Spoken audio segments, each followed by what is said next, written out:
આકાશવાણી ભુજ સમાચાર પરેશ મારું વાંચે છે. નમસ્કાર. સરદાર વલ્લભભાઈ પટેલની 150મી જન્મ જયંતિ નિમિત્તે સમગ્ર રાજ્યમાં વિધાનસભા વિસ્તારોમાં ઉજવણી કરવામાં આવી રહી છે, જે અંતર્ગત રાપર અને માંડવી વિધાનસભા વિસ્તારમાં એકતા પદયાત્રાનું આયોજન કરાયું હતું. રાપર વિધાનસભાની કલ્યાણપર ગામ ખાતેથી ધારાસભ્ય વિરેન્દ્રસિંહ જાડેજા અને જિલ્લા પંચાયત પ્રમુખ જનકસિંહ જાડેજાએ પદયાત્રાને પ્રસ્થાન કરાવ્યું હતું. આ પદયાત્રા વિવિધ વિસ્તારોમાં ફરી હતી. સમાપન વેળાએ સર્વે નાગરિકોએ સ્વદેશી અપનાવવાના શપથ ગ્રહણ કર્યા હતા. માંડવીમાં પ્રાગપર આશાપુરા મંદિરથી ન્યૂ મુન્દ્રા સુધીની પદયાત્રાને ધારાસભ્ય અનિરુદ્ધભાઈ દવેએ ફ્લેગ ઓફ આપી પ્રસ્થાન કરાવ્યું હતું. આ પ્રસંગે નાગરિકોએ સ્વદેશી ચીજવસ્તુઓના ઉપયોગથી આત્મનિર્ભર ભારત નિર્માણમાં યોગદાન આપવાના સામૂહિક શપથ લીધા હતા. બંને યાત્રાઓમાં રાજકીય પદાધિકારીઓ, અધિકારીઓ અને ગ્રામજનો બહોળી સંખ્યામાં જોડાયા હતા. બોલિવૂડના હીમેન અને પીઢ અભિનેતા ધર્મેન્દ્રનું આજે નિધન થયું છે. તેઓ 89 વર્ષના હતા અને લાંબા સમયથી બીમાર હતા. તેમના નિધનથી ભારતીય સિનેમાના એક યુગનો અંત આવ્યો છે.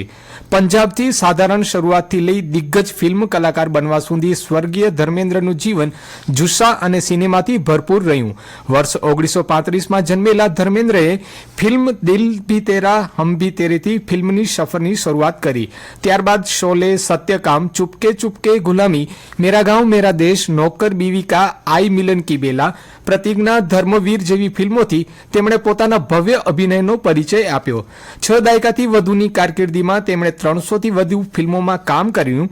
ધર્મેન્દ્રને 70ના દાયકામાં વિશ્વના સૌથી આકર્ષક પુરુષોમાંથી એક તરીકે પસંદ કરાયા હતા. વર્ષ 2012માં તેમને પદ્મ વિભૂષણ પુરસ્કારથી સન્માનિત કરાયા હતા. ગાંધીધામ મહાનગરપાલિકા અને ઇસરો અમદાવાદના ઉપક્રમે આદિપુર ખાતે 3 દિવસીય સ્પેસ પ્રદર્શનનો આરંભ કરાયો છે.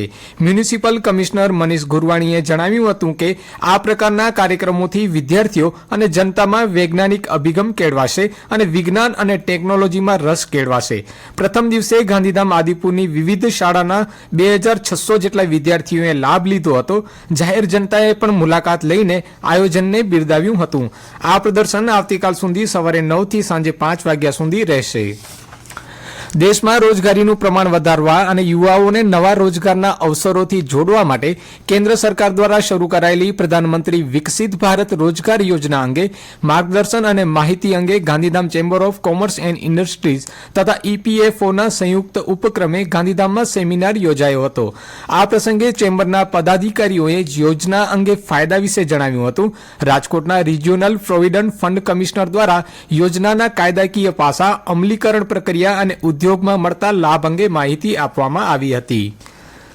આહિર સેના કચ્છ જિલ્લા દ્વારા રેજાગલા યુદ્ધના 114 આહિર વીર સૈનિકોની યાદમાં આહિર શૌર્ય દિવસ અને આહિર મહારાસનું હાજલદાદા જાગીર ભારાપર ખાતે ઉજવણી કરાઈ હતી.